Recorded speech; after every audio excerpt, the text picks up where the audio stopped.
Bharatiya Janata party Telugu Desam జనసేనల మధ్య పొత్తు అయితే ఖాయం. పవన్ కళ్యాణ్ పంతం నెగ్గించుకున్నారు. భారతీయ జనతా పార్టీని ఎట్టకేలకు తెలుగుదేశానికి దగ్గర చేయడంలో సక్సెస్ అయ్యారని చెప్పాలి. ఎందుకంటే ఆయన ఆ కారణంగానే భారతీయ జనతా పార్టీకి దూరం అయ్యారు. చివరికి తెలుగుదేశాన్ని బీజేపీ దగ్గరికి చేర్చడం ద్వారా తను అనుకున్నటువంటి లక్ష్యాన్ని నెరవేర్చుకున్నారని చెప్పాలి. ఇక్కడ భారతీయ జనతా పార్టీకి తెలుగుదేశంతో ఇష్టం లేదు, తెలుగుదేశానికి బీజేపీతో ఇష్టం లేదు. కానీ ఎన్డీఏ మిత్రపక్షంగా ఇద్దరు ఒకళ్ళనొకళ్ళు వాడుకున్నారు. పవన్ కళ్యాణ్ ద్వారా తెలుగుదేశం పార్టీ బీజేపీ దగ్గర అవడానికి ప్రయత్నించింది. బీజేపీ తెలుగుదేశం పార్టీ దగ్గర నుంచి సీట్లకి సంబంధించి స్పష్టత కోసం ప్రయత్నించింది. ఓవరాల్గా మధ్యలో పవన్ కళ్యాణ్ ఉండిపోయారు. ఇప్పుడు టోటల్గా చూస్తే ఇది మూడోసారి మీటింగ్ అమిత్ షా నడ్డాలతో. అయితే క్రిందటిసారి జరిగినటువంటి మీటింగుల తర్వాతన బాగా గ్యాప్ వచ్చింది. ఈ దఫా మళ్ళీ పిలిచారు. అది కూడా కరెక్ట్గా సీట్ల సర్దుబాటు సందర్భంలో అనేటప్పటికీ ఖాయమైపోయింది. ఇక్కడ తెలుగుదేశం గెజిట్ అయినటువంటి ఆంధ్రజ్యోతి రాసింది 4-4, అట్లాగే ఇప్పుడు లేటెస్ట్గా చూస్తే కూడా 4-6 ఇస్తామన్నారు అన్నటువంటిది రాసుకొచ్చింది. 4 పార్లమెంటు 6 అసెంబ్లీ ఇస్తామన్నారు.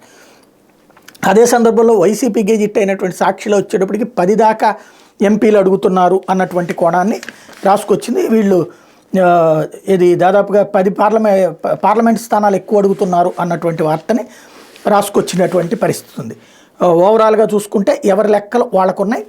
ఫైనల్గా ప్రస్తుతం నిన్నైతే చంద్రబాబు గారు పవన్ కళ్యాణ్ గారు ఇద్దరు కూడా మీడియాతో మాట్లాడకుండానే వెళ్ళిపోయారు. దాన్ని బట్టి అప్పటికప్పుడు ఒక స్పష్టత రాలేదు. వాళ్ళు అడిగే సీట్లు ఖచ్చితంగా సీట్ల పేరుతో సహా అడుగుతున్నారు. ఈ దఫా ఈ సీట్లు కావాలి, ఇన్ని సంఖ్య ప్లస్ ఈ సీట్లు కావాలి అన్నట్టు.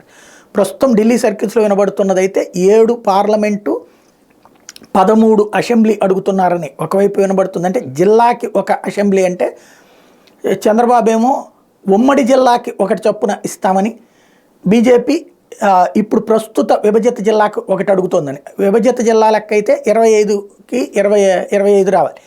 అయితే జిల్లాకు ఒకటి ఇస్తామని చంద్రబాబు అన్నారు. అంటే 25కు గాను ఇది గతంలో 13 కదా, 13లో 13 అసెంబ్లీ స్థానాలకి రెడీ అవుతున్నారు అన్నటువంటి. అదే సందర్భంలో ఇప్పుడు ఈ సీట్లు ఎవరి నుండి తీస్తారు? తెలుగుదేశంకి ఇప్పటికే ఓ పక్కన రచ్చ నడుస్తుంది. జనసేన కూడా కొన్ని త్యాగాలు చేయాల్సి వస్తుంది 24లో. అదే సందర్భంలో తెలుగుదేశం కొన్ని త్యాగాలు చేసుకోవాల్సి వస్తుంది వాళ్ళ సీట్లు. అదే సందర్భంలో పార్లమెంటు స్థానాలు ఇంతవరకు ప్రకటించలేదు. జనసేన 2 ప్రకటించుకుంది, అది కూడా పేర్లు అనౌన్స్ చేయలేదు. కాకినాడను ఇటు పక్కన అన్నటువంటిది. ఇప్పుడు భారతీయ జనతా పార్టీ అడిగేది పోను, అప్పుడు వీళ్ళు డిసైడ్ చేసుకోవాల్సి ఉంటుంది. దాంతో మళ్ళీ అక్కడ కూర్చుని చర్చలు పదే చేసుకోవాల్సి వచ్చింది. ఇవాళ కూడా చర్చలు జరిగేటటువంటి అవకాశం ఉంది. బీజేపీ అయితే వెనక్కి తగ్గే పరిస్థితి లేదు. కాబట్టి వీళ్ళు దాన్ని ఫైనల్ చేయాలి. చేసుకోవడానికి వీళ్ళిద్దరూ అడ్జస్ట్ చేసుకోవాలి. ఆ పని ప్రస్తుతం నడుస్తోంది.